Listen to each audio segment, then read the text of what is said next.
اور 10 دن کے بعد لاشیں پڑے ہوئیں گے یہاں. اے بنی اسد والوں میرا لاشا اٹھا لینا اور کفن بھی پہنا دینا, میری مرقد بنا دینا, میرا لاشا اٹھا. علم کی طرح شبیہ کا سلسلہ بھی صرف واقعہ کربلا سے منسلک نہیں بلکہ انسانی تاریخ میں ہزاروں برس پہلے سے شبیہ کی روایات ملتی ہیں. شبیہوں کا سلسلہ بہت پرانا ہے اور شبیہ سے مراد یہ ہے کہ کوئی ایسی تعظیم والی چیز کہ جو آپ اس کی عظمتوں کو خراج عقیدت پیش کریں. جیسے گنبد خضرا جو ہے وہ جگہ جگہ آپ دیکھتے ہیں کہ ہم تصاویری صورت میں جو ہے وہ گھروں میں لوگ جو ہے وہ اس عقیدت اور محبت کے اظہار کے طور پر بھی ہائی لائٹ کرتے ہیں. حضرت موسیٰ جب جنگ کے لیے نکلتے تھے تو یہ تابوت آگے آگے چلتا تھا اور اس کے اوپر شامیانہ لگا ہوتا تھا اور سچے موتیوں کی جھالر سے اس کو سجایا جاتا تھا. قرآن کریم نے بھی ذکر کیا تابوت سکینہ کا, اور اس سے سکینہ کے معنی ہے کہ انسان کو جو ہے سکون قلب حاصل ہو جائے. امام حسین کی شہادت کا واقعہ ایک ایسا عظیم واقعہ تھا کہ جو تابوت سکینہ سے بھی زیادہ عظیم واقعہ ہے. اور یہاں بر صغیر پاک و ہند میں حضرت امام علی مقام کے روضہ اقدس پر تیمور لنگ ہمیشہ حاضری دیا کرتا تھا, لیکن اس نے جب وہ معذور ہو گیا اور جانے سے قاصر رہا تو اس نے پھر وہی شبیہ جو حضرت امام علی مقام کے روضہ اقدس کی تھی اس کو جو ہے وہ یہاں بنا کر اور اس 10 محرم الحرام کو جو ہے اس پر اپنی عقیدت اور محبت کا اظہار کیا. تو امام حسین کی جو شبیہ جنازے کی بنائی جاتی ہے وہ بہت قابل احترام ہے.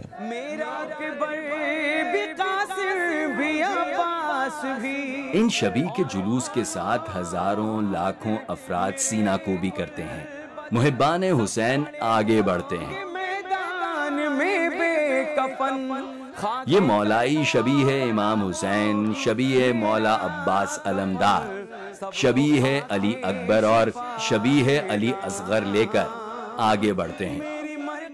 اور انہوں نے کفنیاں پہنے ہوتی ہیں بالکل قبیلہ بنو اسد والوں کے انداز میں. اٹھا لینا میری مرقد بنا دینا. قوم اسد کے بچوں سے مولا حسین مخاطب ہو کر کہتے ہیں کہ پھر اسد کے قبیلے کے بچوں سے بھی اس طرح میرا مولا مخاطب ہوا. اپنی مٹھی میں مٹی اٹھا کر تمہیں ہو سکے تو میری لاش پر ڈالنا, میری ماں سے دعا لینا, میری مرقد بنا دینا. یہاں عقیدت مند دور دراز سے آتے ہیں. اس سرزمین میں آ کر فرقہ, زبان, نسل, رنگ اور قومیت کا فرق مٹ جاتا ہے. یہ حب حسین کا ہی کرشمہ ہے کہ من و تو کا فرق مٹ جاتا ہے. صرف غم حسین اور غم حسین سے کشیدہ پیغام حق نمایاں رہتا ہے. جاگیر علی اکبر میں جو بھی آتا ہے کسی بھی فرقے سے تعلق ہو, یہ جاگیر علی اکبر کسی شیعہ فرقے ہی کی سرزمین کے لیے سرزمین نہیں ہے, یہ پورے مخلوق خداوندی کے لیے رحمت کا گھر ہے. اس سرزمین کی خاص بات یہ ہے کہ قدم رکھتے کے ساتھ قلب کی دھڑکن میں خدا کی ذات مقدسہ اس سرزمین کے تعارف کرا دیتا ہے. میں کہاں جاؤں گا بے کسوں بے وطن سب کہیں گے مجھے شاہ تشنا دہن رن میں تیروں کا ہوگا میرا پیرہن خاک کربو بلا ہوگی میرا کفن سب کو خاک. یہاں آنے والے لوگوں کا عقیدہ ہے کہ جن کے حواس خمسہ معصومین کربلا کی محبت سے سرشار رہتے ہیں، اس سرزمین پر مولا کا انہیں بلاوا از خود آتا ہے، جو کفنیاں پہنے سنت بنو اسد تازہ کرتے ہیں، شہیدان کربلا کی شبیہیں اٹھاتے ہیں اور زریحوں اور علم کے اطراف گھومتے ہیں. آئے گی شام علم مال لٹ جائے گا خیمے جل جائیں گے اور بچے چھوٹے ہیں میرے سہم جائیں گے جلد خیموں سے ڈر کر نکل جائیں گے ان کو جائے اما دینا. حسین اور آل حسین کے پروانے اب مبارک ذریحوں یا مزارات مقدس کی طرف رواں دواں ہیں جو یہاں کی جنت بقی میں ہیں. میرا لاشا اٹھا لینا میرا کبر بھی قاسم بھی عباس بھی اور آنو محمد میرے گل بدن سب پڑے ہوں گے میدان میں بے کفن خاک کربو بلا ہوگی میرا کفن سب کو خاک شفا دینا میری مرقد بنا دینا کہ جب بھی زائر زیارت کو آئے میری. جاگیر علی اکبر کی جنت البقی میں داخل ہوتے ہی سب سے پہلے نظر بی بی فاطمہ کی ذریعہ مبارک پر پڑتی ہے. اس کو کھانا کھلانا اس کے ساتھ ہی 4 اماموں امام حسن، امام سجاد، امام محمد باقر اور امام جعفر صادق کی ذریعہ ہیں. آپ اپنی آنکھوں کو منور اور دل کو سرور میں بھرتے ہوئے آگے بڑھیں گے تو عراقی ذریحوں کا گوشہ ہے جہاں امام عالی مقام کی ذریعہ مبارک ہے. ساتھ ہی حضرت عباس، حضرت شہزادہ علی اکبر اور حضرت شہزادہ علی اصغر کی ذریعہ مبارک کی زیارت ہوتی ہے. اور اسی طرح بی بی زینب، ام کلثوم، اون محمد اور دوسری متبرک اور مقدس ہستیوں کی ذریعہ مرجع خلائق ہیں. ذری کسی بزرگ ہستی کے روضے کا عکسی نہیں ہوتی بلکہ عقیدت و محبت کا اظہار بھی ہوتی ہیں. ذری کہتے ہیں جنت کے حجرے کو، یعنی جہاں جو لوگ جنت میں جائیں گے تو جو اپنے مکانوں میں رہیں گے ان مکانوں کو ذری کہتے ہیں. آپ جو ہے وہ تصور میں لاتے ہیں اس شخصیت کو جن سے وہ منسوب ہے. چونکہ حسن اور حسین کو رسول اللہ نے جنت کے جوانوں کا سردار کہا ہے، سید شباب اہل جنہ الحسن والحسین، تو ان کو زیادہ حق پہنچتا ہے کہ ان کی قبر کو ذری یعنی جنت کا مقام کہا جائے. جاگیر علی اکبر میں کسی بھی ناخوشگوار واقعے سے بچنے اور زائرین کے تحفظ کے لیے انتظامیہ کی طرف سے بھی خصوصی اہتمام ہوتا ہے. ایز این اسسٹنٹ کمشنر اس تعلقے کا یہ میری ذمہ داری ہے کہ یہاں پہ میونسپل انتظامیہ کے جتنے بھی کام ہیں صفائی ستھرائی کے، لائٹنگ کے حوالے سے وہ بھرپور طریقے سے سر انجام دیے جائیں، نمبر 1. نمبر 2، یہاں پہ سیکٹیرین ہارمنی رہے، جتنے بھی ڈیفرنٹ سیکٹس ہیں ان کے بیچ میں ایک مذہبی ہم آہنگی کا سلسلہ رہے. اور نمبر 3، لا اینڈ آرڈر کی صورتحال، سیکیورٹی کے بھرپور انتظامات کیے گئے ہیں. مور دین 300 رینجرز کے جوان ہم نے ڈپلائے کیے ہیں اور مور دین 100 پولیس سیکیورٹی اہلکار بھی ہم نے یہاں پہ ڈپلائے کیے ہیں. ہمیں بتایا گیا کہ صرف سندھ میں ہی کربلا معلّہ نہیں ہے بلکہ دنیا کے دوسرے ممالک اور خاص طور پر ہندوستان میں بھی کربلا معلّہ ملتی ہیں. ہندوستان میں تقریباً کوئی 15,000 کربلائیں جو ہیں صرف یو پی میں بنی ہوئی ہیں، لکھنؤ میں، الہ آباد میں، کانپور میں، جون پور میں اور کیا کہتے ہیں محمود آباد ریاست میں. تو پاکستان میں بھی کوشش یہ کی گئی کہ ایک نقشہ ایسا بنے کہ جہاں جا کے یہ احساس ہو کہ ہم کربلا میں آ گئے ہیں. تو جاگیر علی اکبر کا نقشہ بھی اسی طرح ترتیب دیا گیا ہے کہ لوگ ایک جگہ پر ساری زیارتیں کر لیں. آج بھی زینب کی آتی ہے. محرم الحرام کے جلوسوں کا اختتام 8 ربیع الاول کو ہوتا ہے. یہ جلوس اس قافلے کی یاد میں نکلتا ہے جو 28 رجب کو مدینے سے نکلا تھا. جاگیر علی اکبر میں عماری کی شبیہ بھی ہے اور اس کا ایک خاص مقام ہے. ظاہر ہے کہ حضرت زینب جو کہ امام زین العابدین علیہ السلام کے بعد خواتین کی سردار قافلہ ہیں اور جن کے سپرد بچوں کو امام حسین نے کر دیا تھا.